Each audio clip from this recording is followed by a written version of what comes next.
applied linguistics subject to discipline, that whether applied linguistics is a discipline, is a separate discipline or not.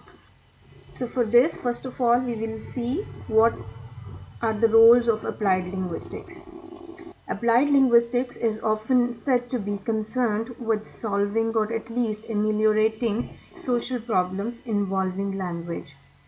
So this tradition of applied linguistics established itself in part as a response to the narrowing of focus in linguistics with the advent in the late 1950s of generative linguistics, and has always maintained a socially accountable role demonstrated by its central interest in language problems.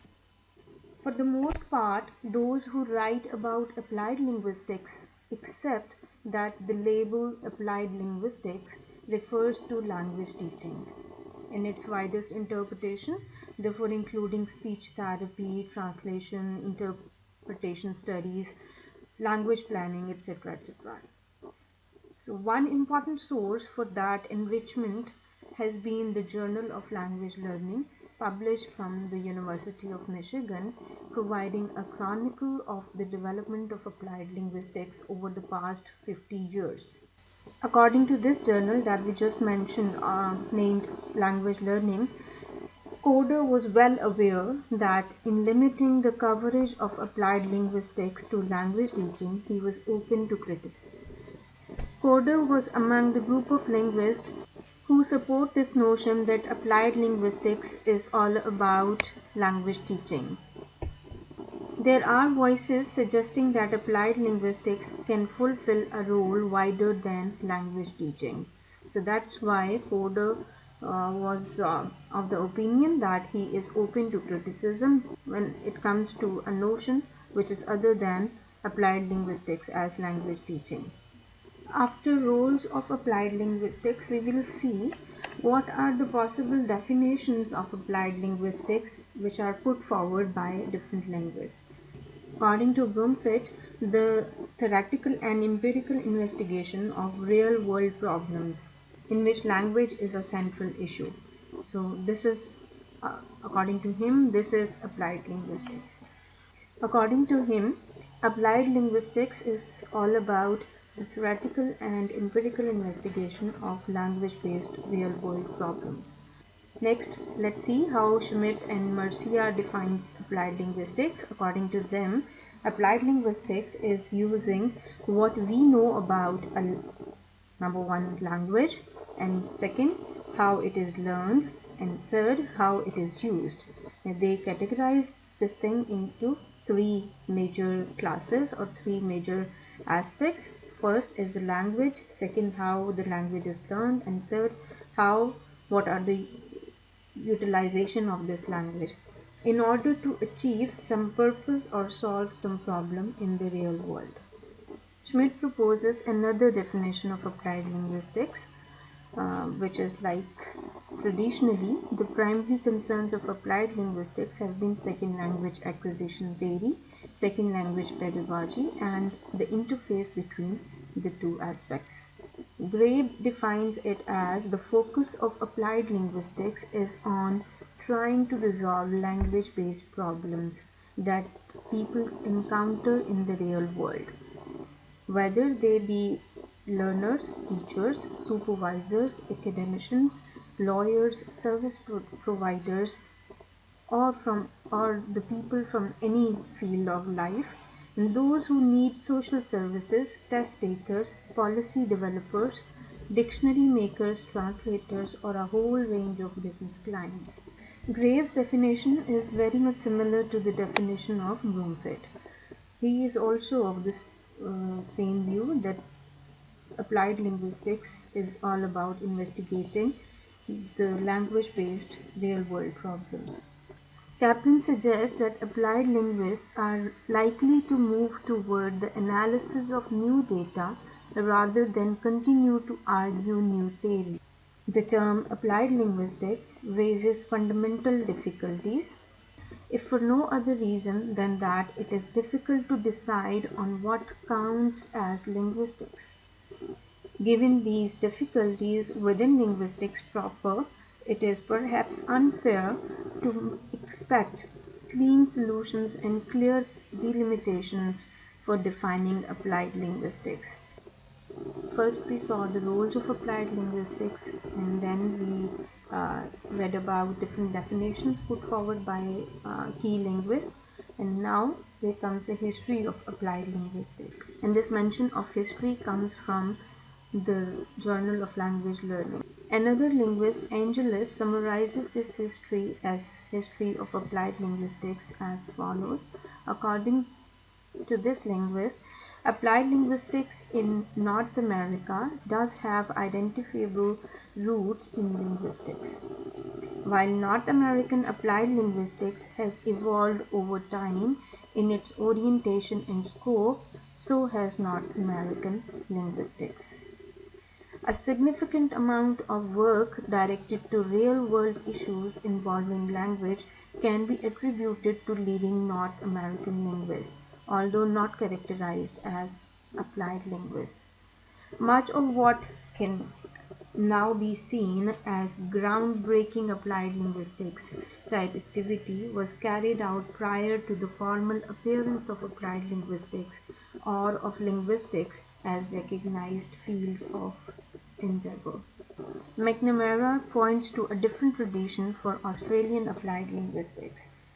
In contrast to both the UK and USA, Australian applied linguistics took as its target the applied linguistics of modern languages and the languages of immigrants rather than of English.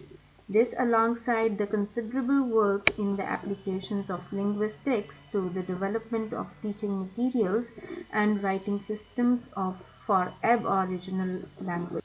The Australian tradition of applied linguistics shows a surprisingly strong influence of continental Europe and of the USA rather than of Britain. Davies argued that the British tradition represented a deliberate attempt to establish a distinctive applied linguistics which was not linguistics. So here there is a clear distinction or a gradual shift from linguistics towards a distinctive applied linguistics field. The British Association of Applied Linguistics, acronymed as BALL, was formally established in 1967 with the following aims. What were the aims? The advancement of education by fostering and promoting by any lawful charitable means, by the study of language use, language acquisition, and language teaching, and the fostering of interdisciplinary collaboration in this study.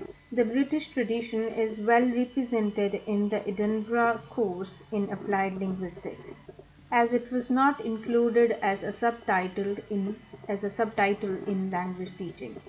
It was largely taken for granted in the 1960s and 1970s that applied linguistics was about language teaching. And afterwards the thinking is changed, or there is a shift that it's not all about language teaching. So let's see, is this an ethical profession? Unlike strong professions such as the profession of medicine and law, applied linguistics and other weak professions lack sanction. So what is the difference between strong and weak professions? The difference is of sanctions. As such, they do not control entry, nor do they oversee continuing membership or license members to practice as professionals. However, what they can do is create an ethical milieu and in this way exercise informal control. By not having sanctions means that they do not control entry, nor do they oversee continuing membership or license members to practice as professionals or to practice as professional applied linguists. However, what they can do is create an ethical milieu and in this way exercise informal control. They can establish a professional association, mount training courses leading to degrees and certificates. They can organize internal discussions, hold conferences and annual meetings of the national associations, and provide regular publications such as Applied Linguistics, the International Review of Applied Linguistics, the Annual Review of Applied Linguistics, the International Journal of Applied Linguistics. In these ways, in applied linguistics, consensus can be achieved on what is required to become a professional applied linguist. So these are some of the grounds which are required to make it a complete or a concrete discipline. What is more, a weak profession can develop an ethical framework which is to be found in a code of conduct or code of ethics. Increasingly, professionals have laid claim to their own professional status by demonstrating their concern to be ethical.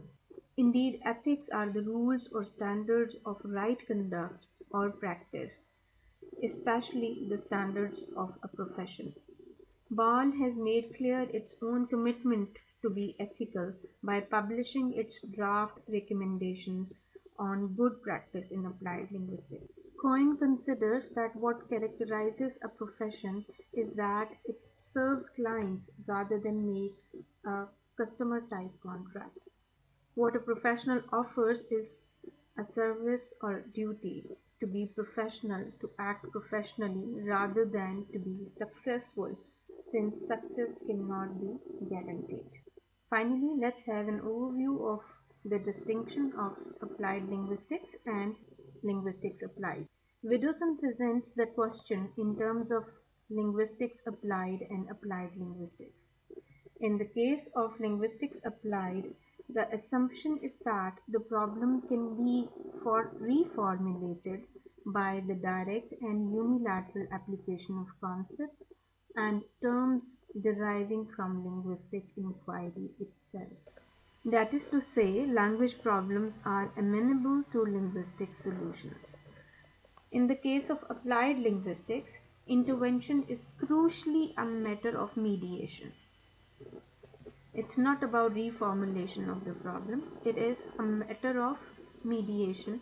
Applied linguistics has to relate and reconcile different representations of reality, including that of linguistics, without excluding others.